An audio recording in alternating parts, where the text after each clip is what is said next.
If you're in marketing, you're in the business of behaviour change. Think of the core challenges. We want to get people to pay a premium for a product. We want to get people to buy a wider range of products. We want people to switch from a competitor brand. Every single question that marketers deal with is the question of behaviour change.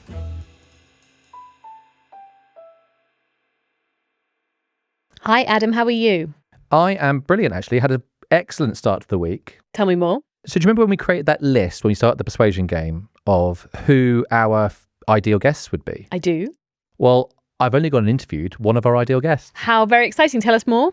So it's Richard Shotton, author of Choice Factory and Hacking the Human Mind. I mean, you could say he's a persuasion expert. Absolutely a fascinating writer and thinker. Yeah, so we had a conversation all about behaviour change and how insight teams, marketing, strategy teams can bring more behavioural thinking into their everyday work. Fascinating inspiration. I'm excited to be a listener and not a broadcaster on this one. Well, let's get into it.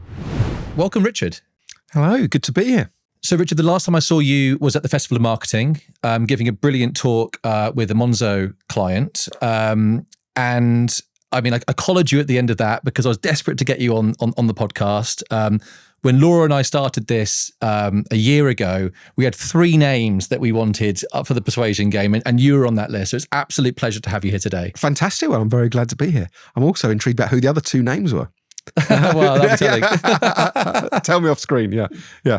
So just thinking about some of the people that might be listening today, we've got marketers, insight people, innovators, brand folk from, big legacy brands, big global organizations, marketing through and through, huge budget, spending lots of money on their advertising, on their marketing. What do you think are the biggest opportunities for them when thinking about behavioural science? What are the biggest opportunities to apply behavioural learnings to what they're doing? Yeah. Okay. So I think one of the biggest is also probably one of the least exciting, which may not be the best one to kick off with, but it's a really important one. And interestingly, you've had 2 economists or behavioural scientists who've won the Nobel Prize for economics in the last 25 years. So you had Daniel Kahneman in 2002 and then Richard Thaler in 2017. So, quite different, areas of research within behavioural science, but both awarded the Nobel Prize. And interestingly, when both of them being questioned as to what's the single biggest learning from their research, they say the same thing. They say, make it easy.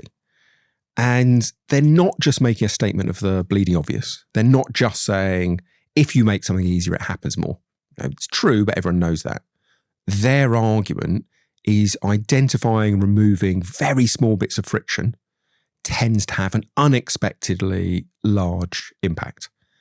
And because it's unexpectedly large, most organizations are misallocating resources. So most organizations will put too much budget into making their product desirable. Now, of course, that will have an effect, but we tend to overestimate the effect. Most organizations will be putting too little into identifying very small barriers and putting more effort into resolving them. Can you give us an example of some of these very small barriers? Yeah. Okay. So there's a study by David Olshan. I think it's 2012, but within a few years either side.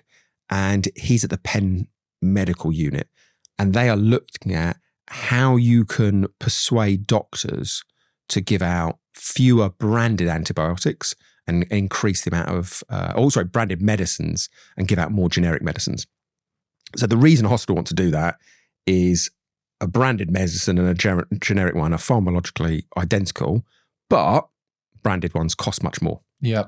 So what they did is they looked at the prescribing behaviour of doctors, and the standard situation was doctors would come into their office, they'd put in various symptoms, and then they would see, once they'd identified what they thought was the illness, there'd be a drop-down menu with all the potential drugs they could prescribe. And it began with the branded drugs at the top, generics at the bottom. And in that setup, 75% of the drugs prescribed were generic. After monitoring these kind of rates for a good couple of months, they then changed the system. So it's still a drop-down menu, but now you've got the generics at the top, branded ones at the bottom. So they've made it a couple of seconds easier for a doctor to prescribe a generic this drug. is just the same, isn't it, about the opting in for organ donation or opting out? Yes, although that one has a bit of a sting in the tail, so maybe we'll come back to that one. But in this setting, you go from 75% of drugs being prescribed that are generics, we're now up to 98%. Wow. Now, this is amongst an audience who define themselves as being rational, logical decision makers. They're making life and death decisions. But even then, you add in or you remove a couple of seconds of effort and it has this unexpectedly large impact. So the argument, I think, for any CMO would be, firstly, this reallocation of resources, more into friction removal, less into appeal generation. And then secondly, just go through the customer journey, spend a day with your team, identifying the most trivial little barriers, and then put more effort into resolving them. And it will have this upside. Because organ donation, it's a bit more of a nuanced one there. So you'll often see, it gets kind of retweeted or reposted every so often, is a bit of data which looks at the proportion of a population that signs up for the organ register. That people are saying they're prepared to let the state take their organs after death. And you see this very clear division across the Europe. Countries that are opt-in, you have to actively say you want to give your organs up. You get a between 5 and 10% enrollment rate. Countries where you have to opt out, you're assumed to want to give your organs unless you actively say you don't. You've got about 95% sign-ups. So at first glance, it looks like an amazing example of the power of a little bit of friction. Yeah. But the sting in the tail is that sign-up rates are not the metric you want. What you want is families to allow the organs to be taken from one of their relatives in that horrible situation when they've died in a car crash or whatever. And when you look at that metric, there's very little difference between countries in Europe, because what tends to happen is if it's a opt-out system, no active participation has been required, families are far more likely to overrule the doctors and say, look, my son, my daughter, my wife, my husband, they never said they wanted their organs to be given up. You're not taking them. And no Western democracy is going to override a parent's opinion. So it's a little trickier, because what you actually want is a really active commitment. So there is an element of what bit of friction to remove is a question that has to be asked. Yes.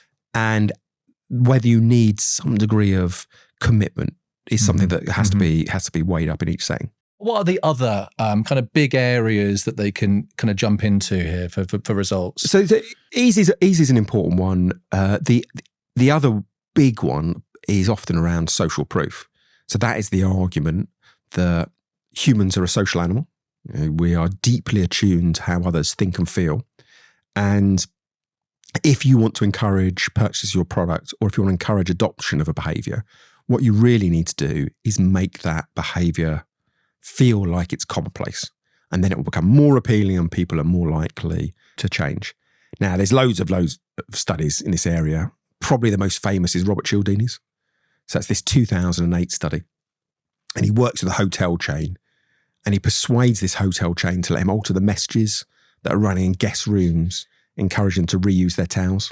And I'll simplify the study slightly just for ease, but there are two main variants in his experiment. So sometimes he put a door hanger up in the rooms saying, please reuse your towels, it's good for the environment. Other times he said, in the door hanger, in different rooms, most guests in this room reuse their towels, please reuse your towels. So the first variant stresses the environmental benefit. The second is what would be called tailored social proof. And what he finds is that 35% of people reuse their towels when environment's mentioned.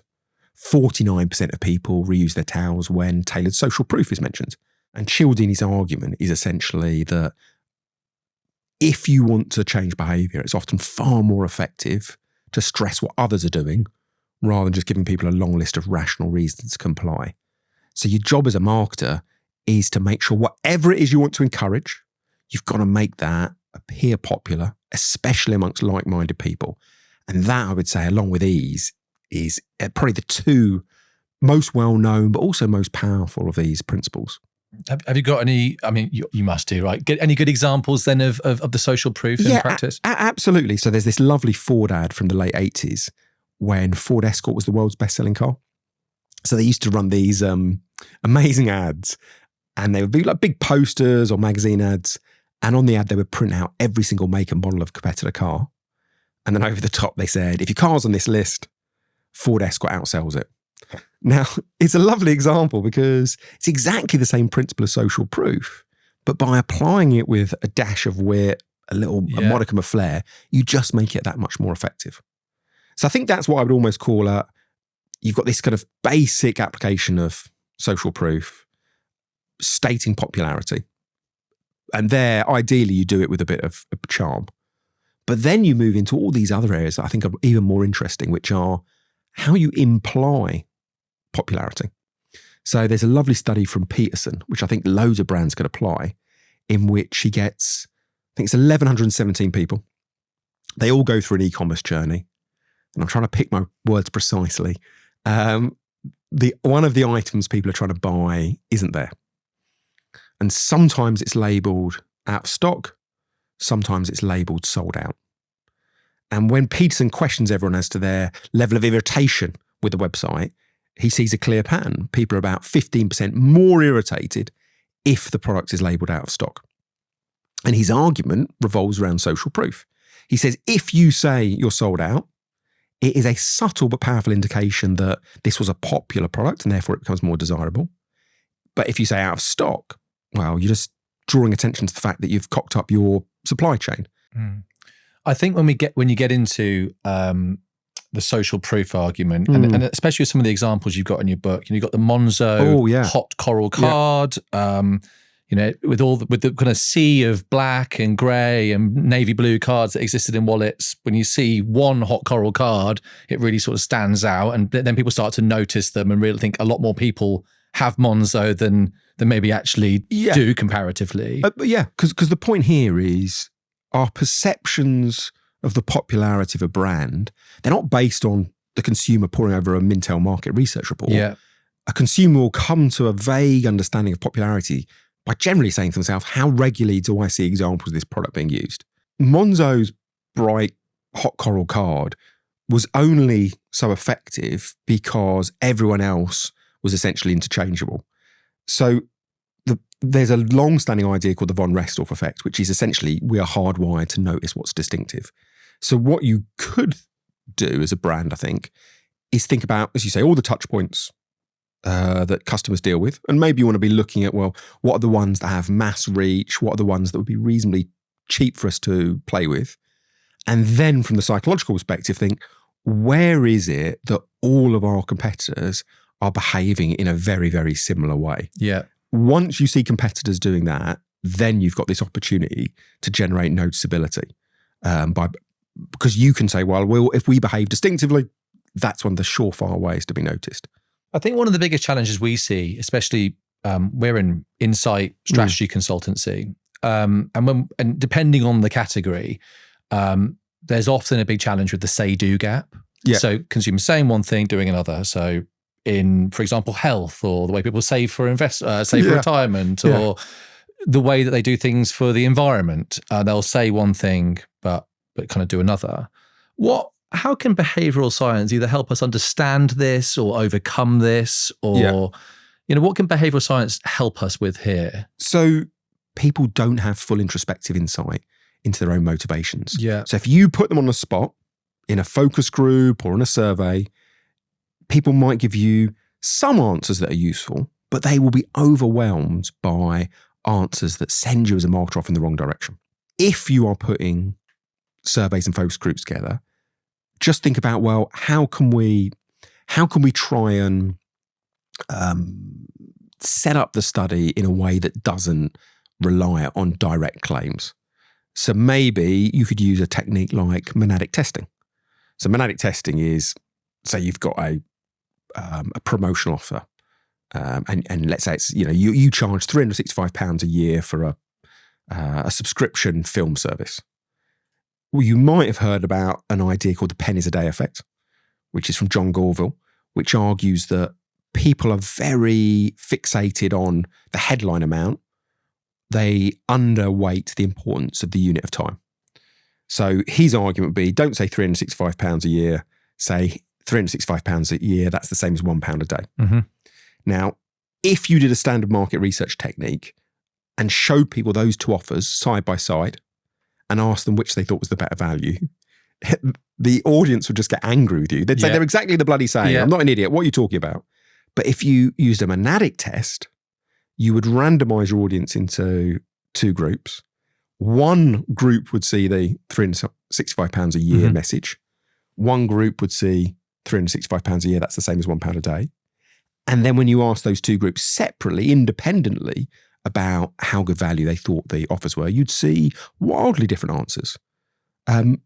So even with a very traditional mechanic like a survey, a little bit of effort can try and make it more realistic and more representative. And monadic testing, it's such a simple technique, but it's underused currently in the industry. Yeah.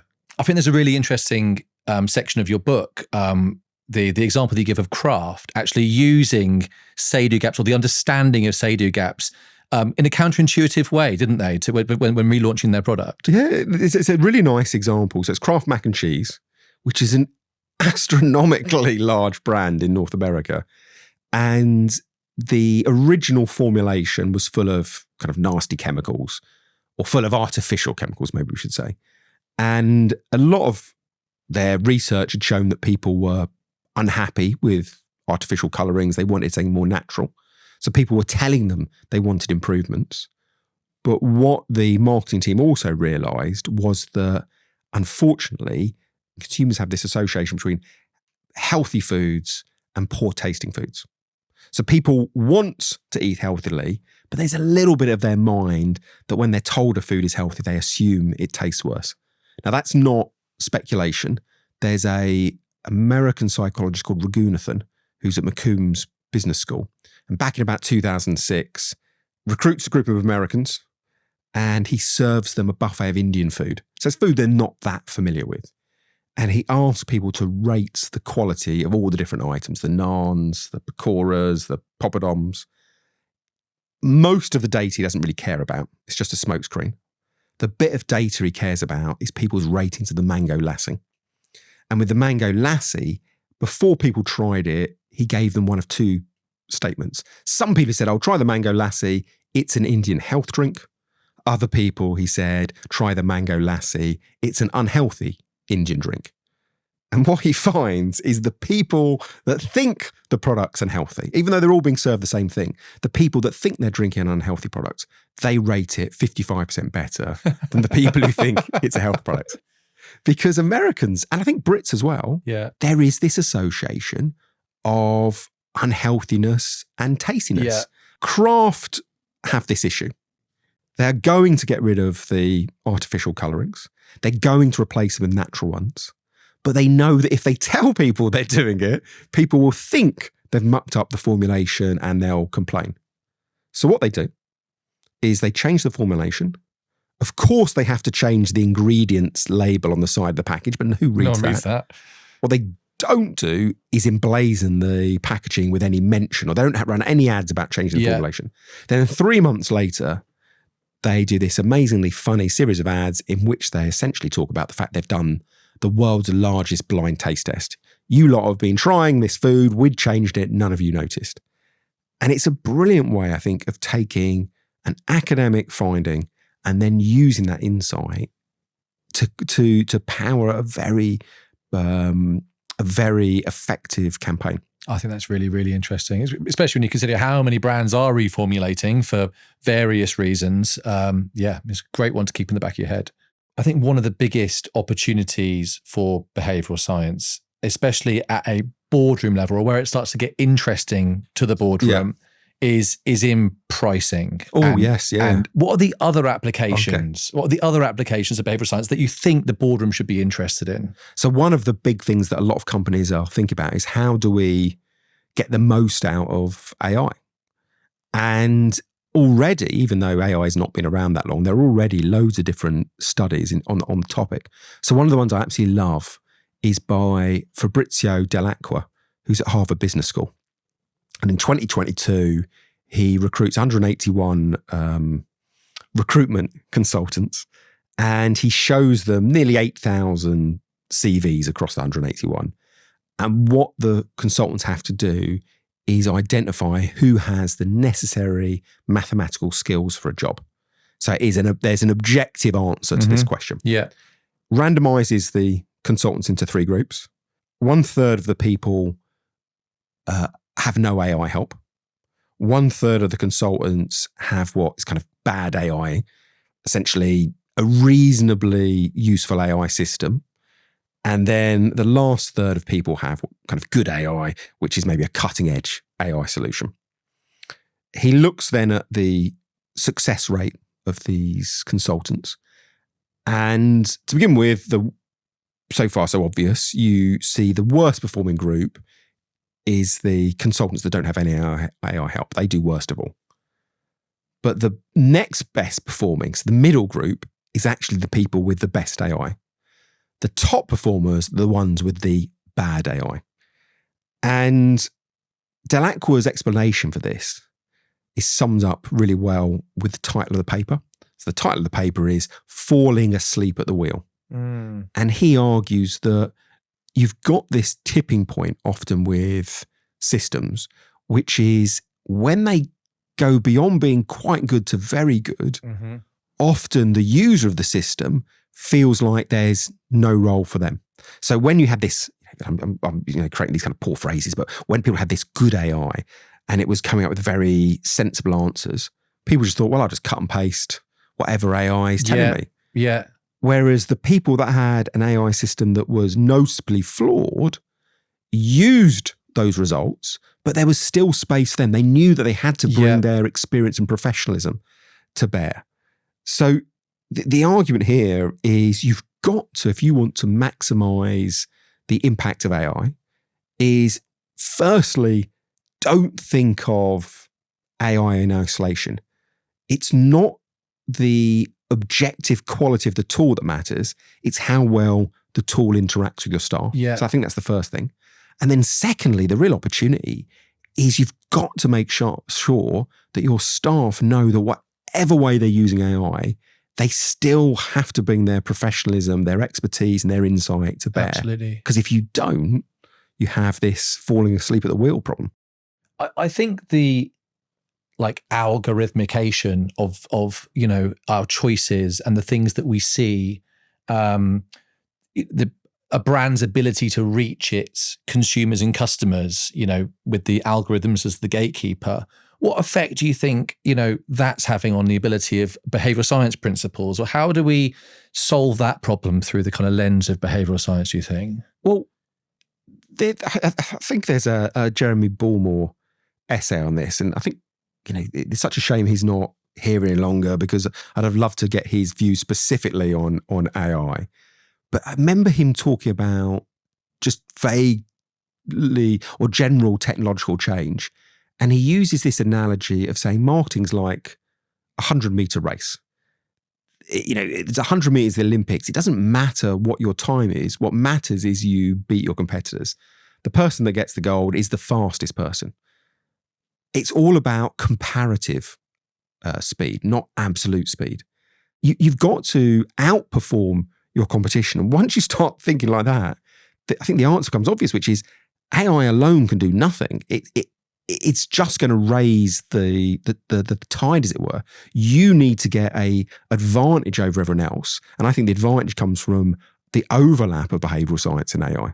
So, Richard, this has been fascinating. I mean, I can see the huge advantage in people that are using some of these approaches. I think that there's definitely more that can be done. I think that our clients, the listeners to this podcast, I'm sure they're thinking about their roles right now, thinking, there's probably some opportunities for trying out some of this stuff.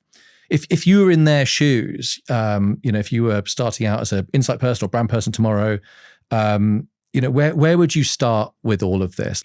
The first thing to do is recognize that behavioural science is the most relevant field out there for a marketer. I mean, you touched on at the beginning. If you're in marketing, you're in the business of behaviour change. Think of the core challenges. We want to get people to pay a premium for a product. We want to get people to buy a wider range of products. We want people to switch from a competitor brand.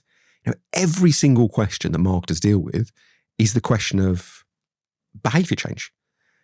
And once you accept that, the question then becomes, well, why wouldn't you draw on 130 years of experiments into what makes for the most effective behaviour change?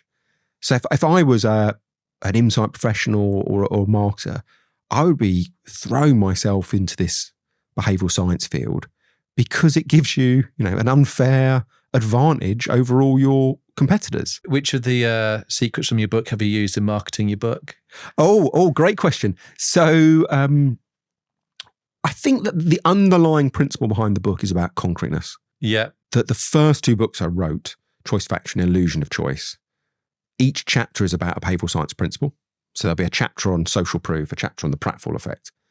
And I'll talk about the broad idea, some of the academic studies behind that idea, studies I've run to prove it works commercially, and then some of the practical implications. So it was very much about the bias and then the implications. With the latest book, Hacking the Human Mind, every chapter is about a brand or a campaign. And then the co-author and I, we identify what principles that brand has used. And I think starting from a physical, concrete brand that people are familiar with makes it much easier to understand and therefore easy to apply. So that's the core principle at the heart of the book. Brilliant. Well, look, it's been an absolute pleasure to have you today, Richard. It's been Thanks fantastic. for joining us. Well, thank you very much for having me. Well, Adam, how was that? Well, I mean, as you can see from the video, I was absolutely delighted to speak to Richard.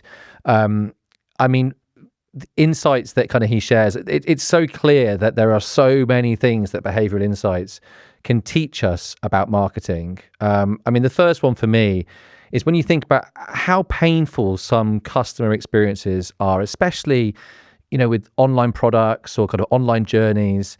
And I think that's just such a huge win to be had in kind of going through those with a fine tooth comb and working out like which are the bits that we can kind of make a lot better. And I think, people respond really well to that as kind of Richard pointed out. I mean, what do you think? Yeah, I love that because it is a kind of timeless thing to talk about customer journeys and how to ease pain points. But that is also changing so much, especially with more and more online, more and more AI, and actually really being analytical about a very timeless issue, but in a very timely way. It feels like a perfect moment to reappraise. On a similar note, I felt like the talk about distinctiveness and differentiation was really interesting.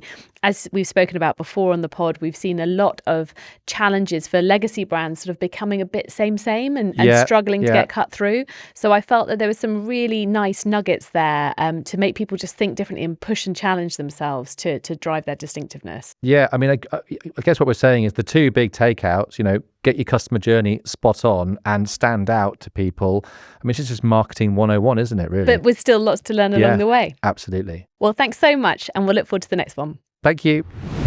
We hope you enjoyed this episode as much as we did. If you did, we think you'll really enjoy Stephen White of Diageo talking about brand transformation. What kind of principles do you have in mind for how you take on those kind of transformations? I was always fond of sticky points of view.